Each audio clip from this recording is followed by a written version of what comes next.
Bienvenidos y bienvenidas a la charla sobre investigación, acción y participación. Soy Nelson Corredor Trejo, docente investigador de la Universidad Politécnica Territorial del Estado Mérida, Cleber Ramírez, facilitador de la Unidad Curricular Tutorial de Proyectos 1, correspondiente al Trayecto 1, Trimestre 1, del Programa Nacional de Formación en Construcción Civil. La investigación, acción, participación es un modelo de investigación que lleva un proceso de reflexión para llegar a la transformación de realidades y avanzar hacia la solución de problemas en las comunidades. Para ello se pretende que los estudiantes del Programa Nacional de Formación en Construcción Civil, dictado en la Universidad Politécnica Territorial del Estado Mérida, Cleber Ramírez, sean capaces de comprender el modelo o enfoque metodológico de la investigación, acción, participación a implementar en el trabajo teórico y práctico de las distintas unidades curriculares que conforman el pensum de estudios, y de esta manera sean capaces de aplicar herramientas de investigación y análisis para generar propuestas a través de los proyectos de gerencia de obras civiles, con lo que se contribuiría al logro del objetivo general de la carrera. La investigación, acción, participación tiene sus orígenes en la confluencia de un conjunto de escuelas críticas de investigación social y de las escuelas de la pedagogía social, educación popular latinoamericana, teorías de Paulo Freire, pedagogía de la liberación, educación de adultos, que han confluido con bases epistemológicas comunes europeas, búsqueda de una sociología práctica, sociopraxis, sociología dialéctica.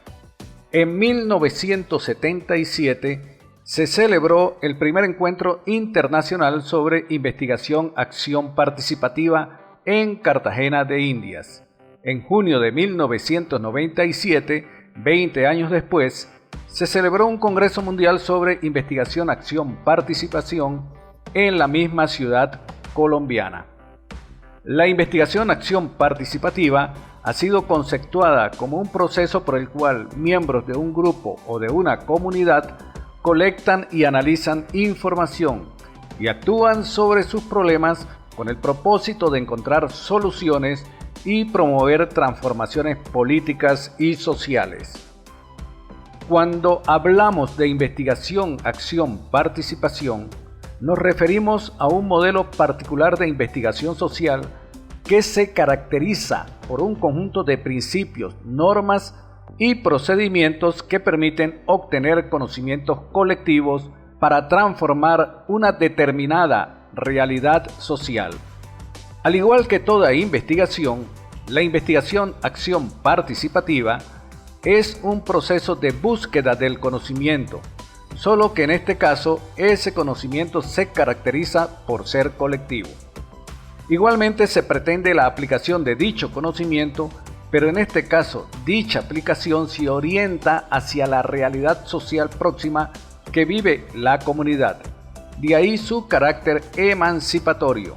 Estas connotaciones implican que la investigación, acción, participación deba organizarse necesariamente sobre la acción de un colectivo de personas que promueven el cambio social. Entre las principales características de la investigación, acción, participación se encuentran la finalidad última del estudio, el para qué. Es la transformación de la situación-problema que afecta a la comunidad involucrada.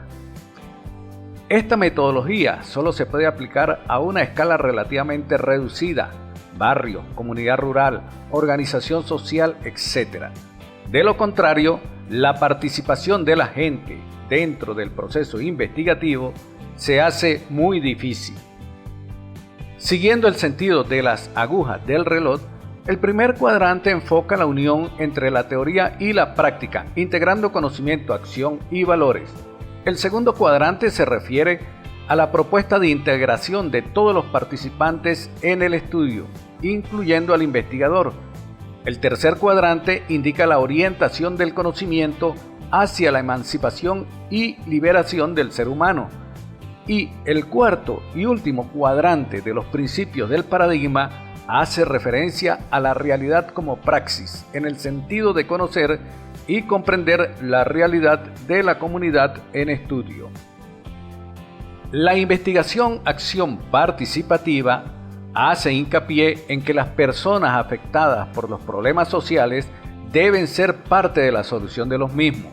Por lo tanto, el diseño, ejecución y evaluación de los programas y acciones se realiza a partir del diálogo entre el equipo de trabajo y los miembros de la comunidad. El diseño metodológico implica una serie de etapas entre las que destaca la selección de una comunidad determinada, la realización de un abordaje comunitario y posteriormente la realización del diagnóstico comunitario participativo, la organización en grupos, la estructura administrativa y el desarrollo de la investigación, entre otras etapas.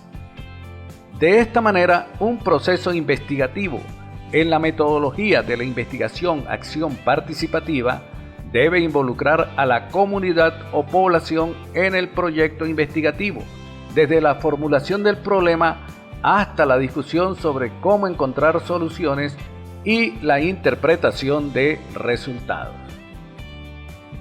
Un diagrama de Gantt es un gráfico lineal en el cual se refleja por medio de barras horizontales la duración de las distintas actividades reflejadas en el proyecto. Es un calendario o cronograma de actividades en el que se establecen el comienzo y el final previstos para cada actividad. Para su elaboración es necesario disponer de un plan de trabajo, pues en él se relaciona lo que se hace con lo que fue hecho. El diagrama de Gantt debe permitir la comprensión de los detalles y del conjunto de trabajo.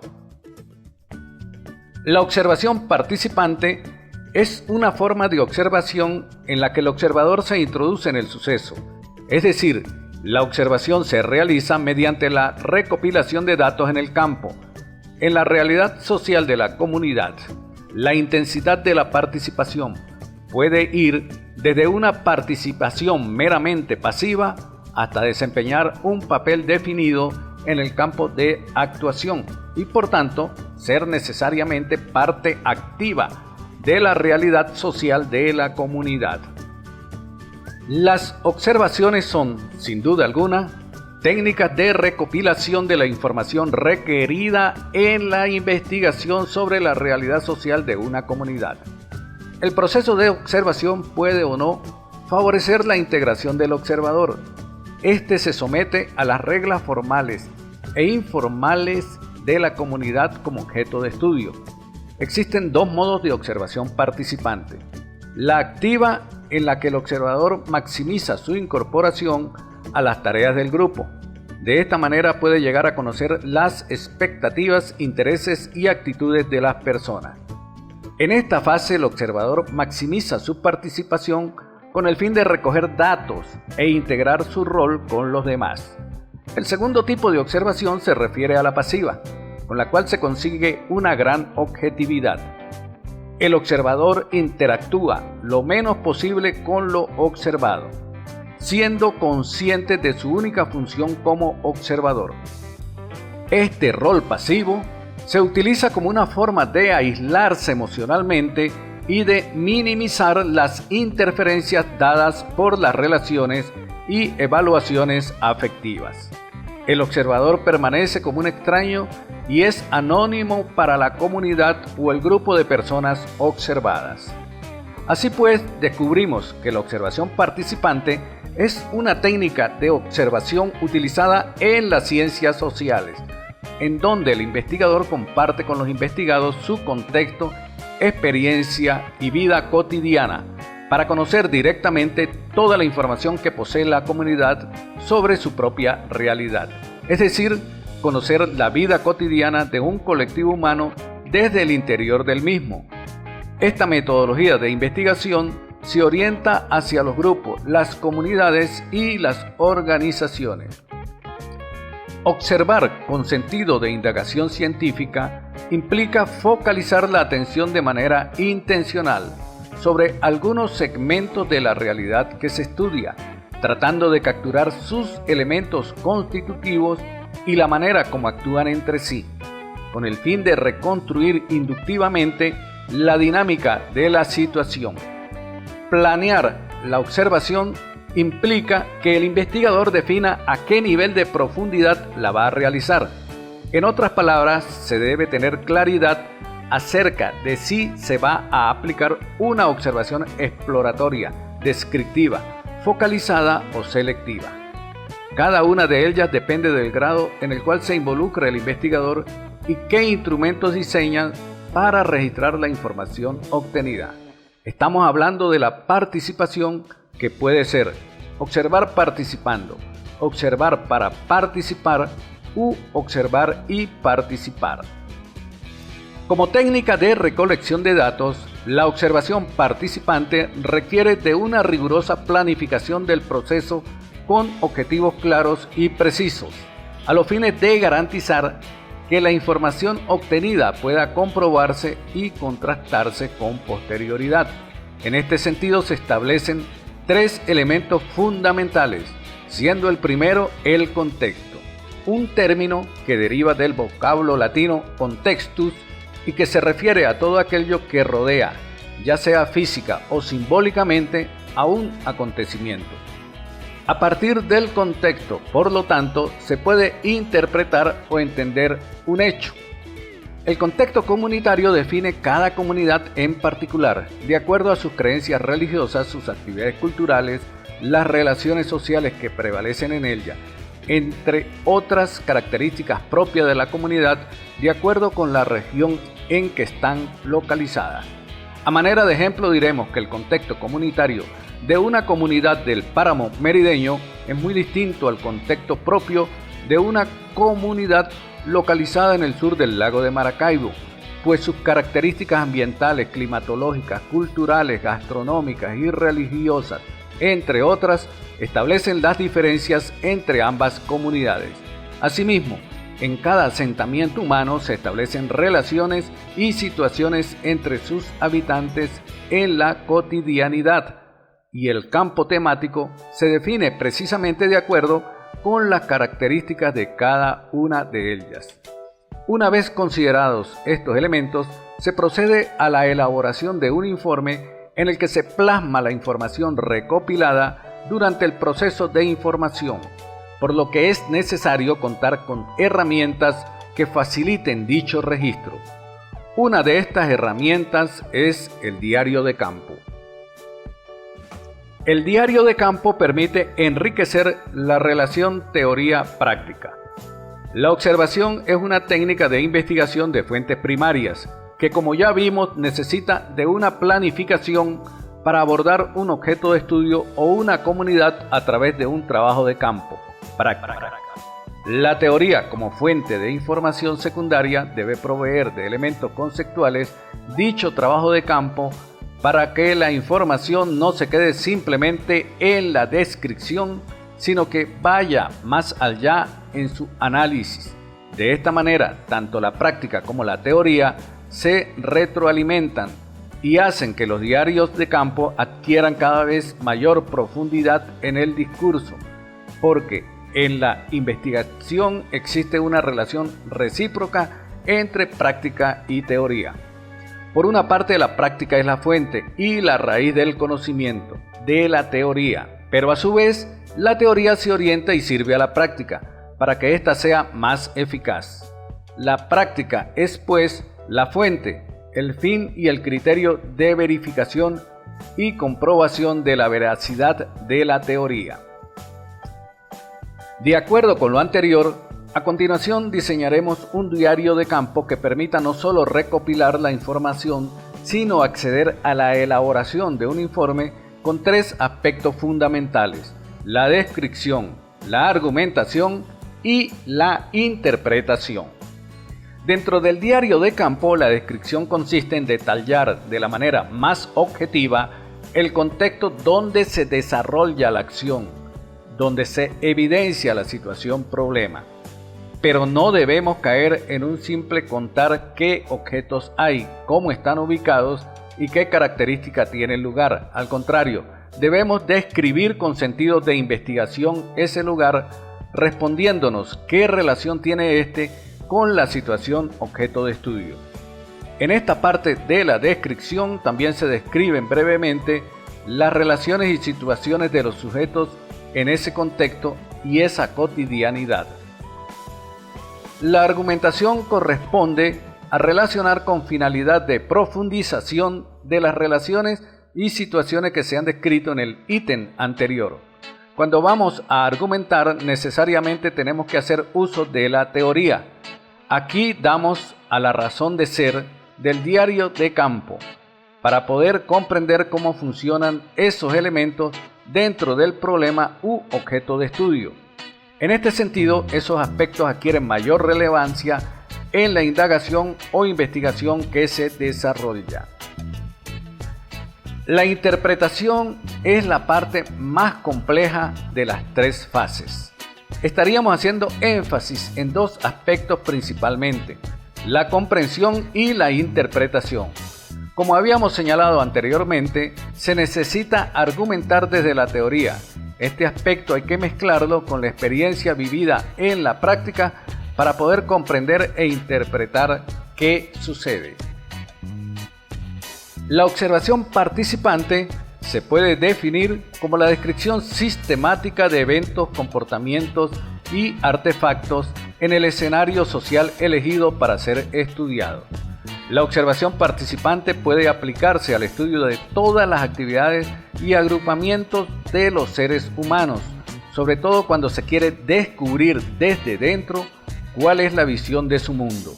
En este sentido, la observación participante presenta características como las indicadas en la lámina que están observando. El proceso de investigación participativa se considera como una parte de una experiencia educativa que ayuda a determinar las necesidades de los grupos, de la comunidad, incrementando los niveles de conciencia de los grupos involucrados acerca de su propia realidad. Asimismo, la investigación participativa es un proceso permanente de investigación y acción. La acción crea necesidades de investigación, por lo tanto la investigación participativa nunca será aislada de la acción. El propósito u objetivo final de la investigación participativa es el de alterar, transformar la realidad social en favor de las personas involucradas, lo que implica que el problema a investigar es definido, analizado y resuelto por los propios afectados, con el aporte de los equipos de trabajo de los estudiantes del Programa Nacional de Formación en Construcción Civil de la Universidad Politécnica Territorial del Estado Mérida, Clever Ramírez. Una limitante del método de investigación participativa es la necesidad de un compromiso de participación por parte de la comunidad durante un periodo más amplio que con otros métodos. Lo único que puede justificar y hacer exitosa tal solicitud es la perspectiva de obtener mayores beneficios directos, como pueden ser más amplios conocimientos respecto a su comunidad y sus relaciones con la sociedad global, mayor grado de organización, poder de decisión y definición conjunta en las acciones que van en beneficio de sus propios intereses, y esto solo se logra con la participación activa de la comunidad.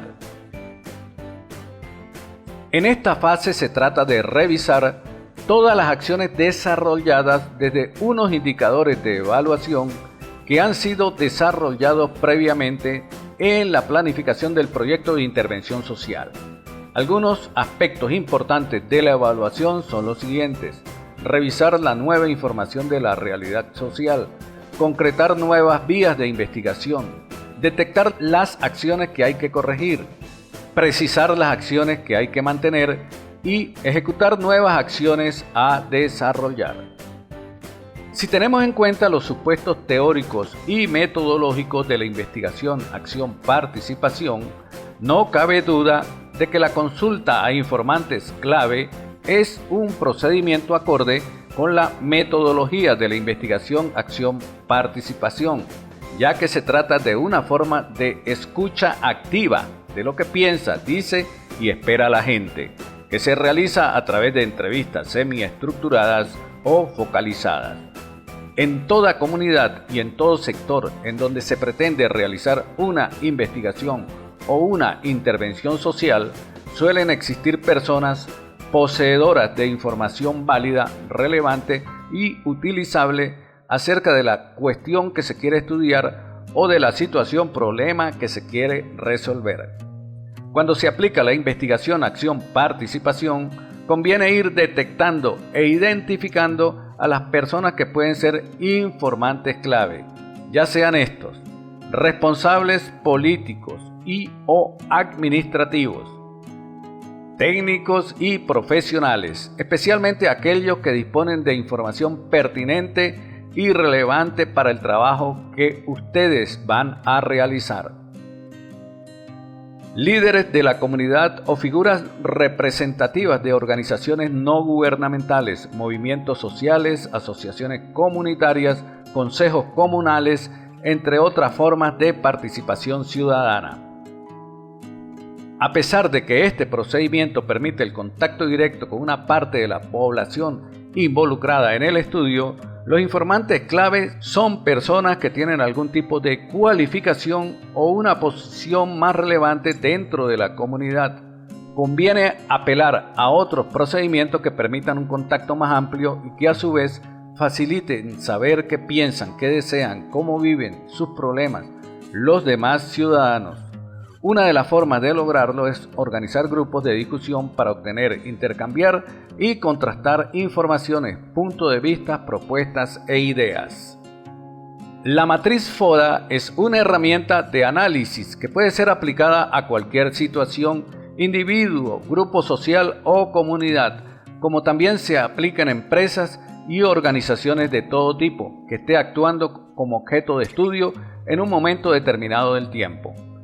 Es como si se tomara una radiografía de una situación puntual de lo particular que se está estudiando. Las variables analizadas y lo que ellas representan en la matriz son particulares de ese momento. Luego de analizarlas, se deberán tomar decisiones estratégicas para mejorar la situación actual en el futuro. Luego de haber realizado el primer análisis FODA, se aconseja realizar sucesivos análisis de forma periódica, teniendo como referencia el primero, con el propósito de conocer si estamos cumpliendo con los objetivos planteados en nuestra formulación estratégica. Esto es aconsejable dado que las condiciones externas e internas son dinámicas y algunos factores cambian con el paso del tiempo, mientras que otros sufren modificaciones mínimas. La frecuencia de estos análisis de actualización dependerá del tipo de objeto de estudio de cual se trate y en qué contexto lo estamos analizando. Tanto las fortalezas como las debilidades son internas de la comunidad, por lo que es posible actuar directamente sobre ellas.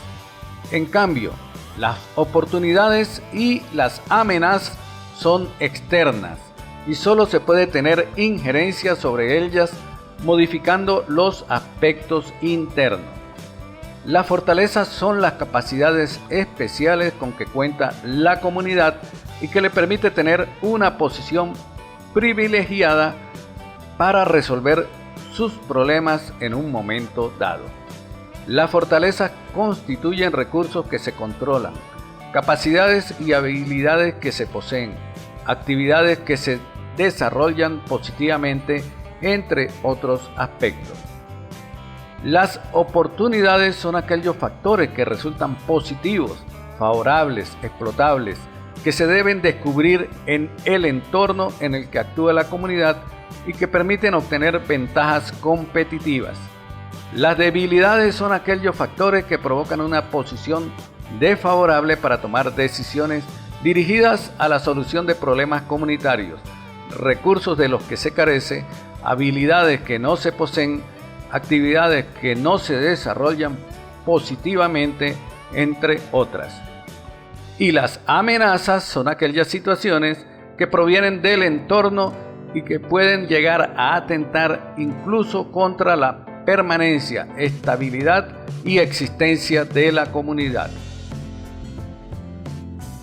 El sociograma es la mejor técnica para lograr una imagen precisa de las relaciones informales existentes en el seno de los grupos humanos. Relaciones que frecuentemente permanecen ocultas o poco visibles para quienes trabajan en entornos grupales, ya sean docentes, estudiantes, directivos de organizaciones o líderes comunitarios. Uno de sus grandes méritos reside en la sencillez de las observaciones y de los datos iniciales necesarios para conseguir los índices cuantitativos que expresan la naturaleza e intensidad de las relaciones, tanto afectivas como instrumentales. De esta manera se pueden conocer las redes informales de comunicación y atracción interpersonales que explican por qué, dentro de una misma organización formal, un grupo escolar responde con entusiasmo en las tareas de clase, mientras otro reacciona frente a las mismas actividades con apatía, desinterés y hostilidad. ¿O por qué en el contexto laboral, organizaciones con la misma estructura formal no actúan con la misma motivación ni consiguen las mismas tasas de productividad? Con la misma intención que hoy se justifica su utilidad, el sociograma fue concebido hace 50 años con fines exploratorios y diagnósticos en organizaciones docentes y laborales. Sin embargo, con el tiempo ha ganado en potencial explicativo y en bondad diagnóstica, y por ello actualmente se emplea con frecuencia en diferentes entornos organizacionales, desde colegios hasta grandes empresas, al igual que se aplica en comunidades que son objetos de estudio en la metodología de la investigación, acción, participación. La lluvia o tormenta de ideas, como también se le conoce, es una técnica de pensamiento creativo utilizada para estimular la producción de un elevado número de ideas por parte de un colectivo acerca de un problema y de sus soluciones, o en general sobre un tema que requiere de ideas originales. De forma muy general, las fases de una sesión de tormenta de ideas son: primero, la presentación de la sesión de lluvia de ideas. La sesión debe comenzar con una explicación de la tarea, de sus objetivos, del procedimiento a seguir y de la duración de la sesión de trabajo. Segundo, generación de ideas. El tema se muestra de manera visible en una pizarra, soporte o pantalla, de modo que no haya dudas sobre el mismo. Hay que asegurar que sea comprendido correctamente por parte de todos los participantes. Es aconsejable que esté planteado en forma de pregunta. Tercero, mejora de ideas. El papel dinamizador del facilitador es aquí crítico. Una vez expuestas todas las ideas, es preciso asegurarse de que han sido comprendidas. Para ello se revisarán preguntando a los participantes si hay dudas o se quiere hacer algún comentario. Se aplica la combinación, la reelaboración, la síntesis de una o más ideas. Y cuarto, evaluación. La evaluación de las ideas puede hacerse en la misma sesión de lluvia de ideas, en un momento posterior. Resultado de la evaluación es la reducción de la lista de ideas hasta un número en el que es factible trabajar con ellas, siendo el voto individual para la selección de las ideas finales el mejor método para predecir las ideas de éxito. En este sentido, es imprescindible contar con un procedimiento estructurado como el de votación múltiple. Soy Nelson Corredor Trejo, docente facilitador de la unidad curricular Tutoría de Proyectos 1 del Programa Nacional de Formación en Construcción Civil de la Universidad Politécnica Territorial del Estado Mérida, Clever Ramírez. Si esta clase fue del agrado de ustedes, entonces marca en me gusta y suscríbete a mi canal educativo. Muchas gracias por la atención prestada.